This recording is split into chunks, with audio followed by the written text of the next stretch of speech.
kumikita ng konting extra income, sayang din naman yung... Hello everyone! Especially sa mga mami na gustong kumita kahit nasa bahay lang. Welcome back to my YouTube channel. So in today's video, ang pag-uusapan natin is TikTok affiliate kahit nandito tayo sa ibang bansa. So paano nga ba tayo makakapag-add ng product? Paano tayo makakapaglagay ng yellow basket kahit nandito tayo sa ibang bansa? So mga mi, nandito ako ngayon sa Dubai and nakakapagawa ako ng mga TikTok affiliate videos and kumikita ng konting extra income. Sayang din naman yung mga mi.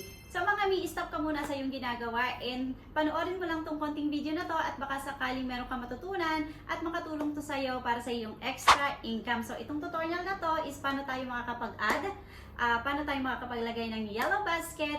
Sa mga mi, interesado ka ba? Let's go!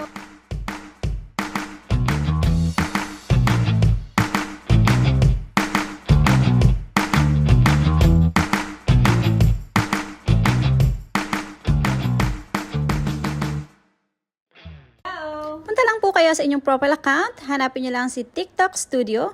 Pag hindi nyo makita si TikTok Studio dyan, hanapin nyo dito sa may tatlong guhit. Ayan, i-click nyo lang po yan mga mami at lalabas na dyan si TikTok Studio. Pag nakita nyo na si TikTok Studio, click nyo lang yan para makapunta kayo dito sa TikTok Shop for Creator. Yan mga mami, pag nakita nyo na si TikTok Shop for Creator, click nyo lang yan para makapunta tayo dito sa Product Marketplace. Yan mga mami, pag nakita nyo na yung Product Marketplace, click nyo lang ulit yan. And dito na kayo mapupunta. Ayan mga mami. Dito nyo makikita yung mga product na gusto nyong i-add. So, scroll up nyo lang yan para makita nyo yung mga product na gusto nyong ibenta. Ayan. Pwede nyo yung i-add ng i-add. Lahat ng makikita nyo dyan na gusto nyo, i-add nyo lang yan. Walang problema dyan. Ngayon, kung meron naman kayong gustong product na wala dyan, i-search nyo lang yan dito sa may search bar. Makikita yung search bar dyan sa may taas. So ngayon is magsa-search ako ng product na meron ako dito sa bahay. Ganun yung ginagawa ko. Naghahanap ako ng product na meron ako dito sa bahay. Then magsa-search ako para magamit ko na siyang sample video. So type ko lang dito yung roller paste. Yun. Meron kasi ako dito sa ref. So para mamaya is magamit kong sample para mapakita ko sa inyo. So ayan mga mami, lumabas na. So, i-click lang natin, i-add natin yung product na yan. Ayan, pag na-add na natin, may makikita kayo dyan na get sample. So, mga mami, hindi ko pa yan na-try dito sa ibang bansa. So, na-try ko yan nung umuwi ako sa Pilipinas and clinic ko yung get sample na yan and approve naman, kaya naka-receive ako ng free sample. So, next time i-try natin. Siguro gagana yan mga mami dahil ang address naman natin is Philippines, ang makaka-receive nun ay ating family. So, ngayon check naman natin kung pumasok na yung ating product na in-add. So, punta lang ulit tayo sa TikTok Studio. And click ulit natin yung TikTok Shop for Creator.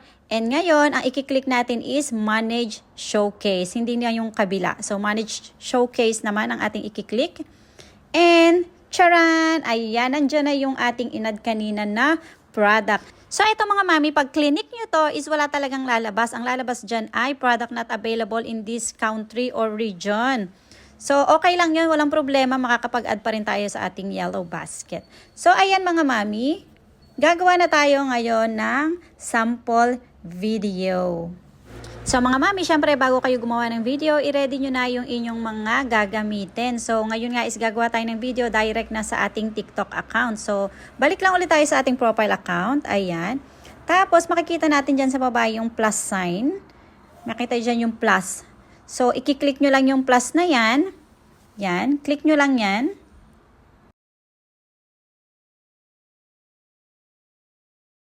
And kung meron naman kayong ready na video, i-click nyo lang yan dyan sa part na yan. Ayan. So, ngayon nga gagawa tayo ng video natin. So, punta tayo dito sa 10 minutes. Pwede naman 60 seconds. So, ayan mga mi, kung gusto nyo ng faceless, ayaw nyo pakita yung inyong mga magagandang face, ganang-ganan nyo lang yan. Pero, syempre, lagyan nyo ng voice over, explain nyo kung paano yan ginagamit. And pagtapos na, click nyo lang yung stop, then, nandito na tayo. Ayan. Ayan na yung ating video. So, next na natin. So, maglagay tayo ng mga description dyan. So, bahala na kayo kung anong gusto nyo description. So, sample lang to. Ayoko na masyadong mag-isip mga mami. At hahaba na yung ating video. Oh, ayan, ganan-ganan lang. Explain nyo yung product kung ano yan. Yan. Then, sunod nyan, syempre, maglagay kayo ng mga hashtag. Yan. Maraming hashtag, mas maganda.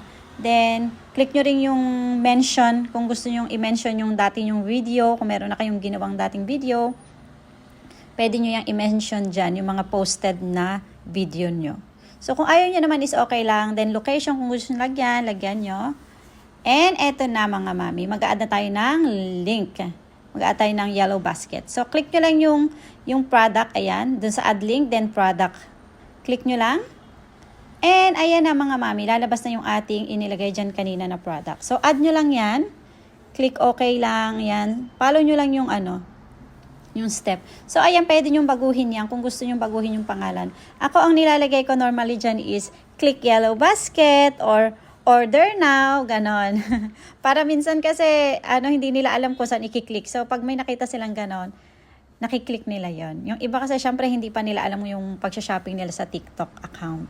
So, ganon lang mga mami. Ayan, nalagay na natin yung ating yellow basket. Meron na tayong product link.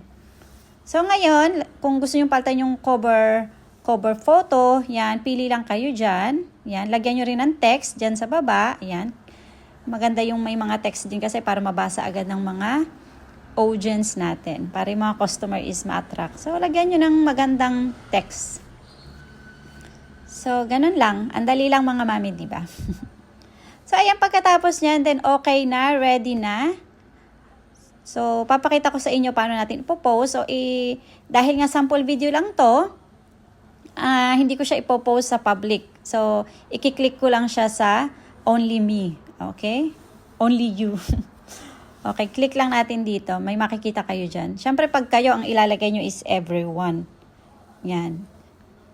Change ko lang siya sa privacy setting. Yan, nilagay ko yung only you.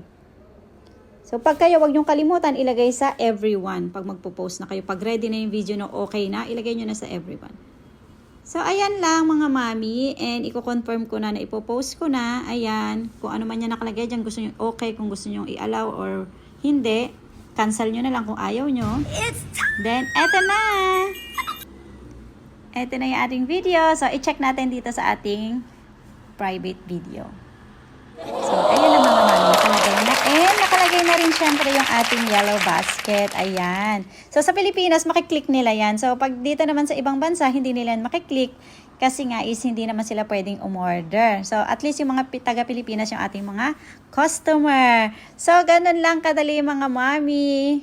So, ayan mga mami, natapos mo ba yung video? Madali lang, di ba? Sana is may natutunan ka and sana makatulong yung video na to para makapag-start ka ng makapag-affiliate and sayang din.